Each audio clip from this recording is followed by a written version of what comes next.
إن الحمد لله نحمده ونستعينه ونستغفره ونعوذ بالله من شرور أنفسنا ومن سيئات أعمالنا. من يهديه الله فلا مضل له ومن يضلل فلا هادي له، وأشهد أن لا إله إلا الله وحده لا شريك له، وأشهد أن محمدا عبده ورسوله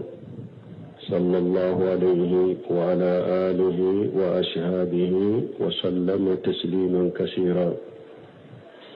أما بعد، عباد الله، ما أشروا تسرم الأيام وتعاقب الأزمان. فبالأمس ودعنا رمضان وها نحن اليوم نستقبله، وهكذا أصبحت عملية الدنيا تدور بسرعة مجهلة، فأصبحت سنة كالشهر، والشهر كالأسبوع، والأسبوع كاليوم، واليوم كالساعة، وساعة كدرمة بالنار. كما قال صلى الله عليه وسلم، وقال رسول الله صلى الله عليه وسلم: لا تقوم الساعة حتى يتخرب الجمال، فتكون سنة كالسهر، والشهر كالجمعة، والجمعة كاليوم، وتكون اليوم كالساعة، ويكون ساعة كالدرمة بالنار. أمبي على تنو أمبا يفدني أمبا دمنيني أمبا من على في أكام كسي كباني ركون تورو منان كبارا جمو نيالا جومي كندا ودي كندا بغاي نيالا جومي فيلي كندا بغا تسرولا. ambe sheria ma site minni batoci ala makka kani ala kelen tawte jonyoonte ala la ambe sheria muhammad ala ka jondo ala ka ciido ndo kisini ne mabuka no tamina ka boy ala ka jow anka do shisha tileno ubani akateli de tilo kateli wakati ɲɔgɔn falen a ka teli. A ma mɛn an bɔra sunkalo la ka sunkalo sara ɲɔgɔnya, bi an filɛ sunkalo kunbɛ ɲɔgɔnya la tuguni. Awa diɲɛ yɛrɛ ka kow kɛra ni lahala de la, o b'a kɛ ka ban teliya la. San bɛ kɛ komi kalo, kalo bɛ kɛ komi dɔgɔkun, dɔgɔkun bɛ kɛ komi tile kelen, tile kelen bɛ komi a bɛ kɛ komi ɛri kelen, ɛri bɛ kɛ komi tasuma minɛ wagati. Balima cilen ka hadisa de nana min na dɛ, a ko diɲɛ tɛ wuli abada fo wagatiw bɛ gɛrɛ ɲɔgɔn na, wagatiw bɛ surunya ɲɔgɔn na. San bɛ kɛ komi kalo, kalo bɛ kɛ komi dɔgɔkun, dɔgɔkun bɛ kɛ komi don kelen, don kelen bɛ kɛ komi ɛri kelen, ɛri kelen bɛ kɛ komi n'i ye tasuma minɛ. Waatiw tɛlɛ-tɛlɛyali min filɛ nin ye, sanw tɛlɛ-tɛlɛyali min filɛ nin ye, nin kan ka kɛ wajibi ye hadamaden kelen kelen i ka ɲɛnamaya kɔnɔ i k'i janto yɛrɛ la. I ka fɔta ni ka kɛtaw i k'i janto yɛrɛ la. Wagatiw ka teli, diɲɛ ka teli, sanw ka teli, yɔrɔw ka teli, donw ka teli. Mɔgɔ kelen kelen k'i janto yɛrɛ la ka miiri ka taasi. Kuma fɔtaw, baara kɛtaw, minnu b'i nafa i ka diɲɛ ɲɛnamaya kɔnɔ, minnu b'i nafa i ka lahara ɲɛnamaya kɔnɔ, i ka olu dɔ tɔmɔ k'u kɛ. I ka tɔɔrɔ bɛ fɛn o fɛn na i ka ɲɛnamaya la diɲɛ, i ka tɔɔrɔ bɛ fɛn o fɛn na lahara, i k'o ye k'o to ye. Siw ka teli, wagatiw ka teli. الأمة آلنا تستقبل ضيفا كريما وموسما عجيما جعله الله ميدانا يتنفس فيه المتنافسون والجمال يتسابق فيه سالهون ومجالا لتهجيب النفوس وتزكية القلوب بل من سلام من تنباك دنيا دوكم بسيسا دنامي ni akapo kosobe ani tereti minna akabo ala ya ke keneye kenemi ni nyogonda mbago be nyogonda ala ni mo nyimo be nyogonda ala ani hera te bago ni be nyogonda ala yo dumayinke o kanoi ala ya ke wakati min hada madum dun kan ni seneyaw kono قد سكون سنيا كنو نون بسنيا كنو بسكون بسنيا كنو شهر رمضان ويكالو جمعة سنغلو شهر الصيام والقرآن شهر القيام والإحسان شهر الجود والغفران بل من سنغلو sun ka kalo de do qur'ana ka kalo de do joli ka kalo do nyaya ka kalo do funan shira ka kalo do junuya fa ka kalo do hada madin kelen ki yere labbe mo mun be nyogonda ta ya yere labbe balle amba fo hari junubuto ala sosolaw munu faratu lendo be ki labbe dunan yesilen ba ma dunan min ye dunan baye annabi hurairah radiyallahu anhu qala qala rasulullah sallallahu alaihi wasallam idza dakhala shahru ramadana futihat abwabu as-samai wa ghulqat abwabu an-nar wa sulsilat as-sayatin aburata ko ciiden ko kisinin ne mabaka koni sungalo nana sankaba dawbe dayele tasuma bondaw be datugu shaytanu be sirin ko jolowola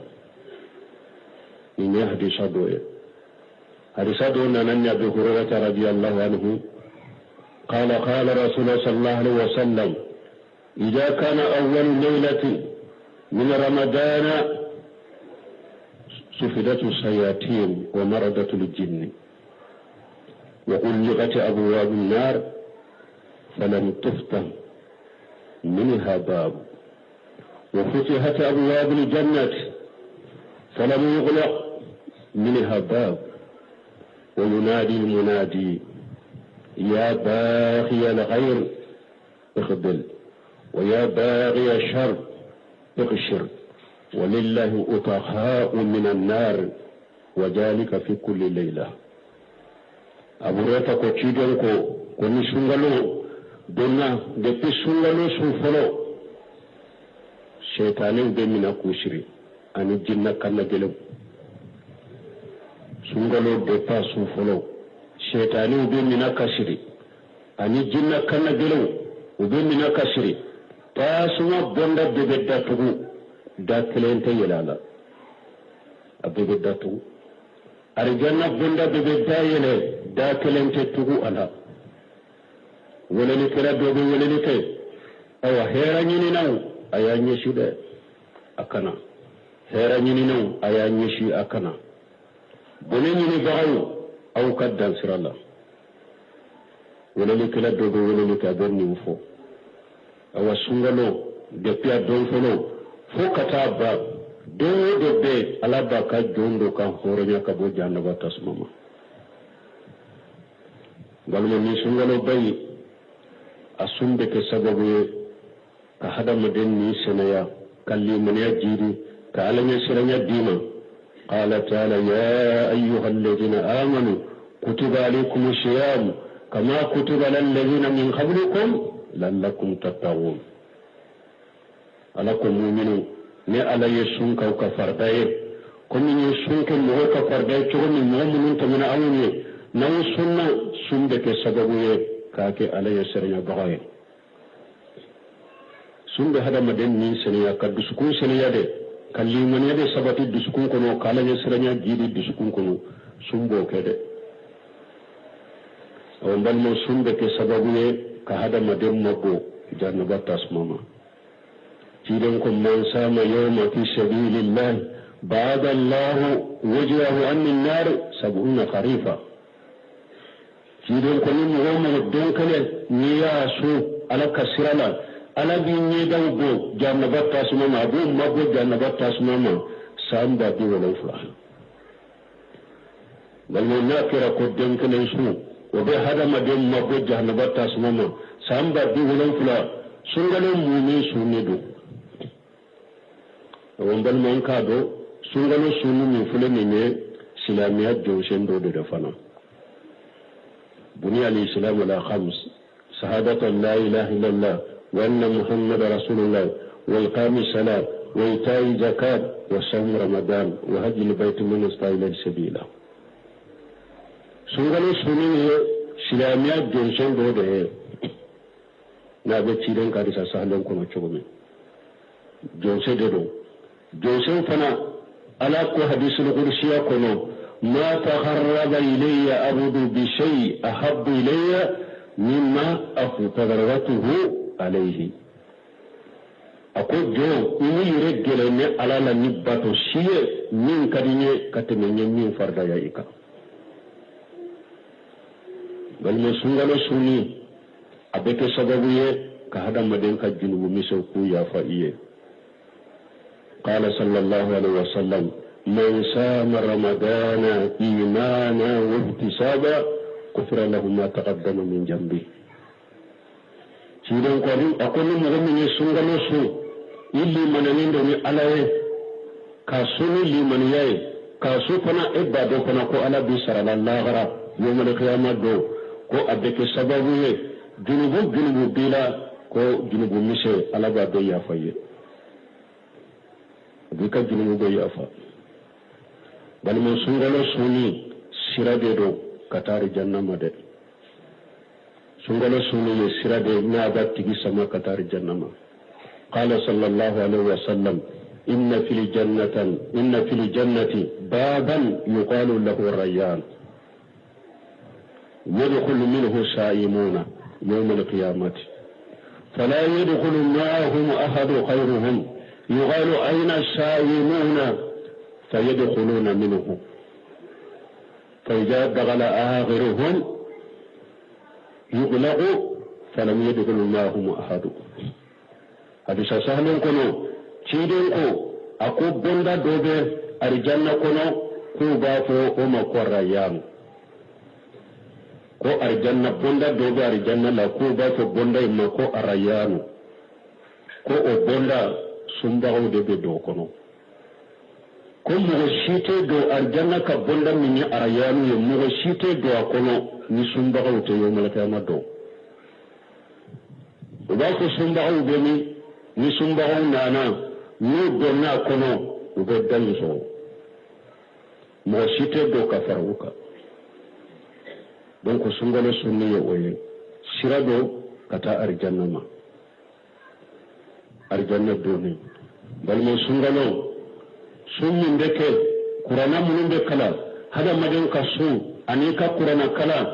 ubeke sababu de ka ala deli yawmal qiyamah do sidon ka siyam wal qur'an yusafiyani lil abdi akosu ani qur'ana ko be sunwani dunya ala dalile ke jonye yawmal qiyamah do sumba fontiki ala ne ya bali akadumni ma ana kanin do ala atonne qur'ana bafo ntigi ala ne ya bali akasufe sunuma ala atonne tido ko fulabe ala daliye ulu be sungalo kono balmo sungalo kono na ana to fule min fa samanta chaman bala asunni fardaye ajoli sunna tido ko afusu salama wati mutaama وصلوا بالليل والناس نيام تدخلوا الجنة بسلام في دون كيف ودي جنساني نغنشه أكا قوة ولا دمني أكا صلي سفللا كمغو توتو سنغلا أددو أرجنة كنوني كشيه من قام رمضان إيمانا وانتصابا كفر له ما تقدم من جنبه hadisa do la ciden ko ni mo ni sungalo jo alaye kan nafila alaye ni yere limanalen bala idalen bala ko ala de ya awa ake sunna yika ibadu ala bi sharala fana ko abeke sababu ki ka julgo misaw ya fa iye o mbal ni sungalo ko nala misiru an kata salli jama misiru la ni salli almani no ke ikato almami nafe fo salli be ka ba nyana yibo braji soro hari ni su be ke shinogo la fana ala be sufela mume braji fana dima nafila la inna rajula idha sallama al-iman hatta yansarif usiba lahu qiyamul layla riwaya dola kutiba lahu qiyamul layla tidon ko mogo akoni tara misrila isallira kafara limamika foka tasalli be ba'inyana ko sofela mume baraji nafila baraji wala kola bataka dima ini hadis asale an kan jija sungalo kono la bal ma sungalo kono la an kan jija formen shirwa wala ani nyuma yaw bal ma sungalo an kan ka kumbe ni minye ko damado be an ka sungalo kumbe ni onani oye afolo munye an ka tubi ka bo an ka jurgu la munun tamina sungalo kan ka seniyale so wa tubu ila allahi jami'a ayyuhal mu'minuna la'allakum tuflihun tubi tende buyo an kan tubanya la sosola dewa an kan tubanya kafiri da yawa an kan tubanya munafiki da ayi wa tubu ila allahi jami'a ayyuhal mu'minuna mu'minu yere tubiyo Allah ko abeka sagi kata alama abeka tubi kata alama mu'minu na yoke abin mu'mini ala ta abu sura be siram min ala ba kisama ya ayyuhal ladina amanu tubu ila allahi tawbatan nasuha ala ko mu'minu ayi tubi kata alama konnon jiha tubu inna allaha yuhibbu tawabina wa yuhibbu almutatahhirina ala be tubu bawo de fe ala be mo seneyale unde fe an ka tubi kata alama awa junubu site ko o kabbo tubuma ciiden ko sallallahu alaihi wasallam inna allaha yabsutu yadahu bil-layli liyatuba mushi'a an-nahar wa yabsutu yadahu bin-nahari liyatuba mushi'a al-layli hatta tatlu shams min maghribiha ciiden ko soso ala ba bulo pense pour mo mununi ala soso ko tileferala aka tubi sofelala ala ka tubu mina tile ala ba ka bolo pense pour mo mununi junubu ke sofelala pour aka tubi ala ka tubu mina ayo ciden ko suwo nimbeke tile nimbeke fokata tile bo tile binna an ka tubi kata alama kunnan jiya tubu ka sungalon makono بارك الله لي ولكم في القرآن الحكيم ونفعني وإياكم بما فيه من الذكر الحكيم أقول قولي هذا واستغفر الله لي ولكم ولسائر المسلمين من كل جنب واستغفروه إنه هو الغفور الرحيم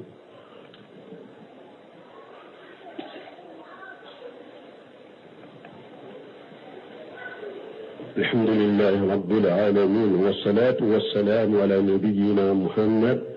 وعلى آله وصحبه وسلم تسليما كثيرا أما بعد قال صلى الله عليه وسلم تورد الأعمال إلى الله يوم الخميس ويوم الاثنين فيغفر الله لكل أمر لا يشرك بالله شيئا إلا أمر كانت بينه وبين أخيه شحناء فيقول اتركوا هاجين حتى يستلهيا bal mo an kan kan munke ka sungalo kumbe nyogonya ka yafa nyogoma ciren ko baran deira ala misa ani tene ala be yafa hadamaden kelen kelen ma hadamaden ni ma fulana fara alaka ala be yafa ima abi ka junubu yafa ye foni mɔgɔ min dɛ ni min ye jɔlɔ datige ani dimi ni kɔnɛya ni o bɛ mɔgɔ min n'a ka balima cɛ ala b'a fɔ malikɛw ma ninnu fila ka junubu yafa a y'a tɔ ye fɔlɔ ninnu fila ka junubu yafa a y'a tɔ ye fɔlɔ ninnu fila ka junubu yafa a y'a tɔ ye fɔlɔ f'u ka bɛn wagati min balimaw silama minnu ni datigɛ bɛ ani ɲɔgɔn cɛ juguya bɛ ani ɲɔgɔn cɛ sungalonba in nalen filɛ sungalo bɛ mɔgɔ minnu ka junubu yafa aw siyɛn t'a la dɛ a ye yafa ɲini ɲɔgɔn fɛ sani sungalo in kana قال صلى الله عليه وسلم لا يحل لمسلم أن يهجر أخاه فوق ثلاث فمن هجر أخاه فوق ثلاث فمات دخل النار جيرانك صلى الله عليه وسلم أكو أتدق سلامايه إكي داتك إبني ما سلامنا جنا قولا كتمت لسبكا أكو مغمغني داتك إبني ما سلامنا كتمت لسبكا نيسارا إذا تسمى كنوده داتك دا أماني ده حديث ورلا لا يحل لمسلم أن يهجر أخاه فهو ثلاث فيلتقيان فيعرض هذا وغيرهما الذي يبدأ بالسلام شيرين قتل سلام فلاي أكادت بيغنا لو بنا نمبا كود منا شيرين قتل سلام فلا كانوا وكذا ناكا فلا سهرة ما يجمعي نمبا تونيغو دامنا نفولي na datiglen be ñogona emin bi to ñogo damina ni foliye pour datiglen ka bani ñogonce ede kawsa i to ñogo yiñe an kan jijaw fana la ni sungalo ba dina wakati ni aka soro dusukun jelen do kata ñogono datige te ñogon juguya te besonkoniya te o de be ke sababu junubu do yafa balino ambe mu woreke kan sungalo ben kumbe hadamaden ke jantu yɛrɛ la sunkalo kɔnɔna la i bɛ sun minnu kɛ i bɛ farida salli minnu kɛ i bɛ nafila minnu kɛ i bɛ sarakatu minnu kɛ i k'a bɛɛ kɔlɔsi a ka bɛn a ka kɔlɔsi ala ye a ka bɛn ciden ka sunna ma الذي خلق الموت والحياة ليبلوكم أيكم أحسن عملا وهو العزيز الغفور تمام آية سورة الملك كم فضيل بن يادي أكون آية توسر لا أكو أخلصه وأسوابه قيل يا أبا علي وما أسوابه وما أخلصه قال إن لأمل إذا كان خالصا ولم يكن صوابا لم يقبل إذا كان صوابا ولم يكن خالصا لم يقبل حتى يكون صوابا وخالصا الخالص أن يكون لله وصواب أن يكون لسنة وتلا قوله تعالى فمن كان يرجو لقاء ربه فليعمل عملا صالحا ولا يشرك بعبادة ربه أحدا فضيل بن ياد آية توسيري ليبلوكم أيكم أحسن عملا ako bara sawoma ani bara kalasile ko ala kambode made bara bate bara chamante de ala yesayada kanyana mayada pour kawla jarabi min ka bara kanye ako bara nyuma munye bara sawoma ani bara kalasile adon fulu de to ko ali fa bara kalasile mi bala sawoma fa nay jumaye akon ni bara kala shira alaye amma ke sawabaye atemina ni bara kira sawabaye amma kala shi atemina akon fo bara ka kala shi da ka ke sawabaye kala shi munye bara ka ke alakama an yakuna lillahi kala shi munye bara ka ke alaye sawabaye munye an yakuna la sunna bara ka ke ciden ka sunnaka sallallahu alaihi wasallam o ko fa ya aya kala ako alako nin mogon min be ala kumbe ɲɔgɔnya jigi yawmal qiyama do i ka baara kɛ baara min ni tɛ foyi fara ala ka baara in na donc sunkalo bato minnu bɛna nin ko fila an kan janto nin ko fila la dɛ nin ko fila de ye sarati belebeleba fila ye n'o bɛ baara min na ala mako b'a la ala b'a min na mais n'o ma sabati baara min na ala mako si t'a la baara ka kɛ ala kelenpew ye ka kalasi ala ye baaraw ka bɛn ciden ka sunna ma ala ko kuranna kɔnɔ wama ataakum rasulu faguduhu wama nahakum anhu fantahu a ko ciden ye min di aw ma sariya la a y'o mina ciden y'a bali min na a k'o to ye wa qala sallallahu alaihi wa sallam man ahdasa fi amrina hadha ma laysa minhu fa huwa raddu وفي الرواية من عمل عملا ليس عليه أمرنا فهو رد سيدنا كل إسلام الدين من فلمية من مغوم ويكو قرطة كادو دين كنو من تا كنو يكبار بسجيم الله غرام على تيسرا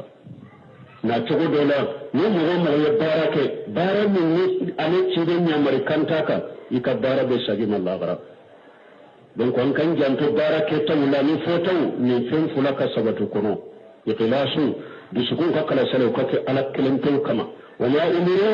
illa liyabudu allah mukhlishin lahu din hada madin min yamarne fuye ko ka ala bato ka bato ko kala sha alai ala lillahi dinul khalis bisukun ka kala sha alai baraw ka be tiren ka sunnama on balmo sungalo bara munun be ka kono qur'ana kalanda kono bara munun ka kaya kono nafila sallu be kono bara munun ka kaya kono nyuma ya be kono bara munun ka kan ka kono sinji tugu an kan labbe sungalo ni nunu ye bara ye nu braji kabo kosobe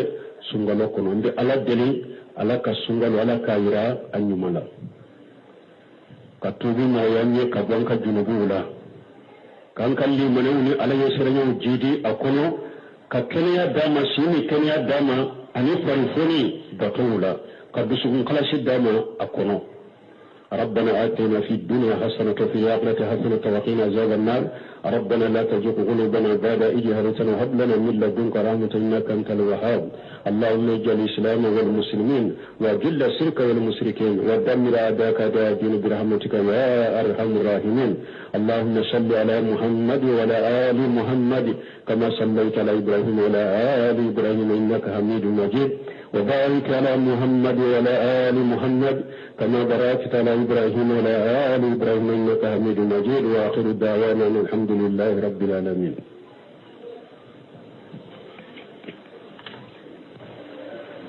إن الحمد لله نحمده ونستعينه ونستغفره ونعوذ بالله من شرور أنفسنا ومن سيئات أعمالنا من يهديه الله فلا مضل له ومن يضلل فلا هادي له وأشهد أن لا إله إلا الله وحده لا شريك له وأشهد أن محمدا عبده ورسوله صلى الله عليه وعلى آله وأصحابه وسلم تسليما كثيرا أما بعد عباد الله ما أشروا تسرم الأيام وتعاقب الأزمان ففي الأمس ودعنا رمضان وها نحن اليوم نستقبله وهكذا أصبحت عملية الدنيا تدور بسرعة مجهلة فأصبحت سنة كالشهر والشهر كالأسبوع والأسبوع كاليوم واليوم كالساعة وساعة كدرمة بالنار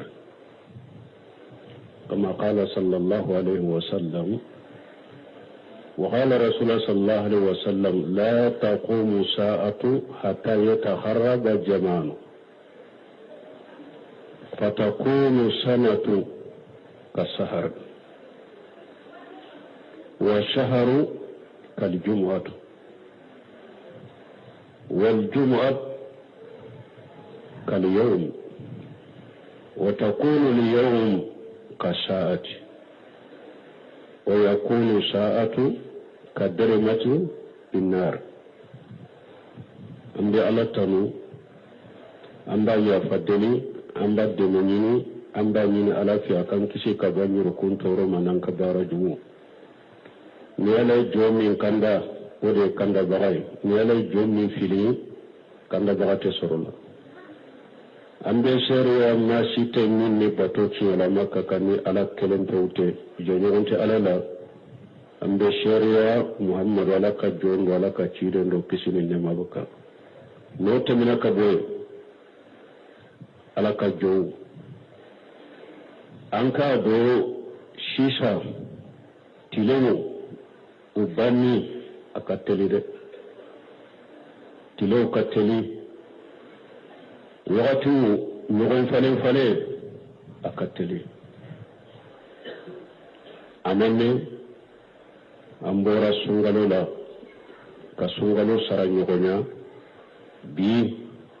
anfle sungalo kumbe ñogoña la tukuni awa jiya yere kakko kera nilla haladila ubake kabba teliyala sambe ke komi kalo be ke komi dogoku be ke komi tilekele be komi abe ke komi eri be ke komi tasuma mene wakati ballo cilen ka hadisa de nana minna de